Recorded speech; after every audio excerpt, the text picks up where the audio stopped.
అన్నట్టుగా భారతీయ జనతా పార్టీకి పడని వాళ్ళని జైలుకు పంపిస్తుంది ఇలాంటి విమర్శ మాత్రమే కాదు, ఆ తరహా ఘటనలు దేశంలో చూసాం.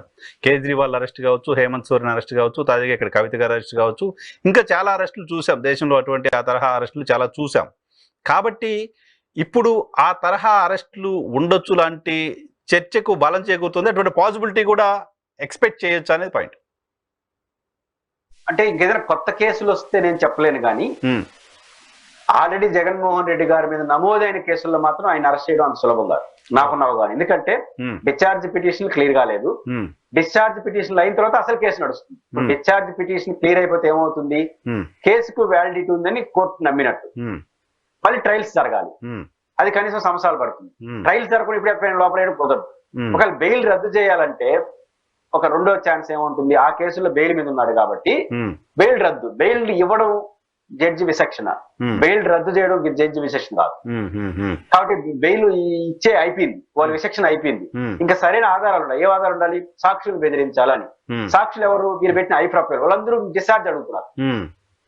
డిశ్చార్జ్ అడిగే వాళ్ళు ఇంకా ఆయన బెదిరిస్తాడు కాబట్టి అది జరిగే పని కాదు. కాబట్టి జగన్ గారి కేసులో ఆ కేసుల్లో టచ్ చేయడం అన్నది, జైలు పంపడం అనేది తొందరగా చేయొచ్చు, లేకపోతే వారం వారం వాయిదాకి రావచ్చేమో కానీ ఆ కేసుల్లో ఆయన అరెస్ట్ చేయడం లాభం. ఇంకేదైనా కొత్త కేసులు, ఇప్పుడు చంద్రబాబు నాయుడు గారి స్కిల్డ్ డెవలప్మెంట్ కేసు లాగా ఇప్పుడు వస్తున్న కేసుల్లో ఆయన డైరెక్ట్ ఇన్వాల్వ్మెంట్ అయ్యాడని ఒక అవకాశం దొరికితే అప్పుడు మాత్రం అరెస్ట్ చేయడానికి అవకాశం ఉంటుంది.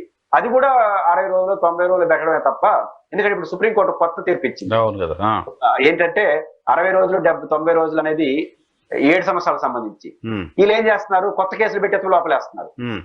దానిపైన సుప్రీంకోర్టు డైరెక్షన్ ఇచ్చిందంటే పాత కేసులు ఇంకా ఏదైనా కేసులు ఉంటే కూడా మీరు ఇంప్లీట్ పిటిషన్ ఏదో దాని పేరుంది, ఆ పిటిషన్ వేసి వాటి కూడా సైమల్టేనియస్ గా విచారణ జరపాలి. మీరు ఒకే అయిన తర్వాత ఒకసారి చేయకూడదని చెప్పేసింది సేమ్ టైంలో. ఆ రీత్యా 60 రోజులు 70 రోజులు పెట్టడానికి అవకాశం ఉంటే ఉండొచ్చు. అట్లాంటిది ఏదైనా కొత్త కేసులు పెట్టి చేయాల్సిందే తప్ప చంద్రబాబు నాయుడు గారి ప్రభుత్వం పాత కేసులో జగన్మోహన్ రెడ్డి గారు అరెస్ట్ చేయడం ఆచరణలో సాధ్యం అవుతుందని నేను అనుకోను.